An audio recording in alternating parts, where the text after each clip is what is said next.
Ne négligez jamais vos rêves. Surtout ces 3 rêves que je m'en vais vous dévoiler au cours de cette vidéo qui sont porteurs de beaucoup de messages spirituels. Donc, je t'invite à l'écouter jusqu'à la fin. Parce que Dieu parle toujours d'une manière ou d'une autre. Et dans la plupart des cas, je pense que nous serons plusieurs ici en section commentaires à confirmer que c'est toujours pas des rêves. Et donc, si ce que tu as ces 3 rêves-ci là, où il te parle et que tu simplifies, c'est à tes risques et périls, d'accord? Alors, n'oubliez pas de bien écouter, histoire de les résoudre avant que les conséquences ne t'atteignent. Alors, donnez-moi quelques minutes, ça ne va pas prendre beaucoup de temps, voilà.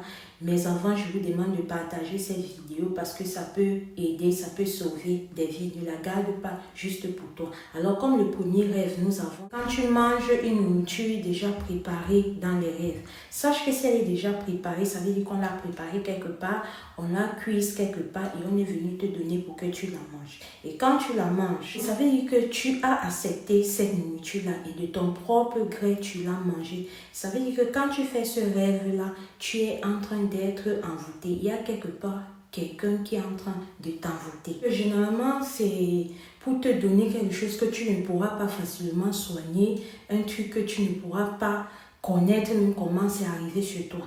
Et pour ceux qui sont croyants, généralement, quand vous faites ce genre de rêve-là, il faut beaucoup prier. Il faut parler de ça à votre maître spirituel. Il faut parler de ça à qui vous voulez, mais essayez de trouver une situation. Parce que depuis que la terre est terre, nous savons que manger dans les rêves, une nourriture déjà préparée, ce n'est pas bien, c'est quelque chose de mystique, c'est quelque chose qui relève de l'envoûtement, et qui dit envoûtement dit quelque chose qui relève de ce qui va te nuire, te bloquer. Par exemple, si tu as tes projets, ça bloque cela. Si c'est que tu as des choses que tu as en cours de faire, ça bloque cela, tu te retrouves à un niveau où rien ne va plus dans ta vie. Le deuxième rêve, c'est que si tu rêves que tu es en train de dormir et qu'on vient te faire des rapports charnels, il faut savoir, et même que dans une histoire que j'ai racontée sur cette chaîne, il faut savoir que la plupart des temps, ce sont des gens qui prennent des visages des gens que tu aimes bien. Ce sont des gens qui prennent des visages des gens qui savent que tu as confiance en ces gens-là et qui viennent pour vous bloquer mystiquement, qui viennent pour mélanger tout dans ta vie mystiquement. Alors quand tu fais ce rêve-là, un peu comme le premier, tu le parles à ton maître spirituel, ou alors tu essaies de chercher un genre comme tu veux, mais tu dois essayer de trouver une solution. Alors en troisième position, si tu rêves qu'on te donne de l'argent, il y a de l'argent quand on te donne.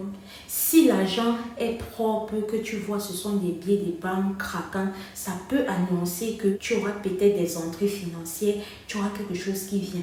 Mais si ce que tu fais un rêve où l'argent est tout ça, les vieux billets et tout ça, c'est pas bien. Ça veut dire dans ce cas-là que ça vient plutôt pour prendre ce que tu as. Ça va faire sortir. Ça veut dire que la période là, non.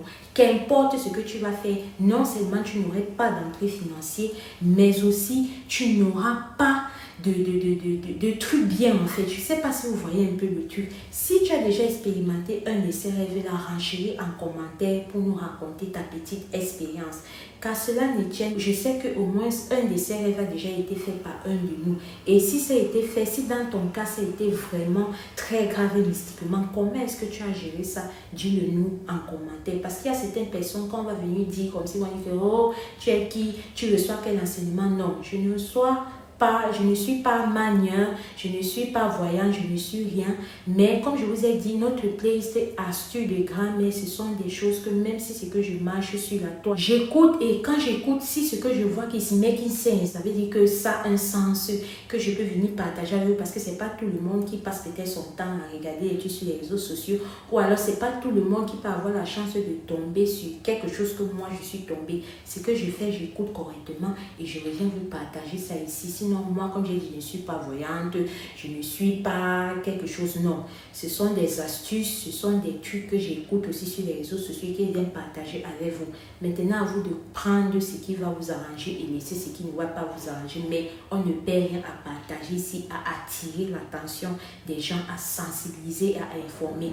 Je te dis à très bientôt pour une prochaine vidéo. En passant, notre ligne principale, ce sont les histoires vraies et mystiques et les trucs comme africains. Si toi aussi tu as ton histoire vous faire et ou ici que tu aimerais partager avec nous, écris-nous sur ce numéro et ensemble on va se mettre d'accord. On se dit à très bientôt pour une vidéo soit d'astuces de grand-mère comme celle-ci, soit de trucs comme africain, soit des HVM. Bye bye.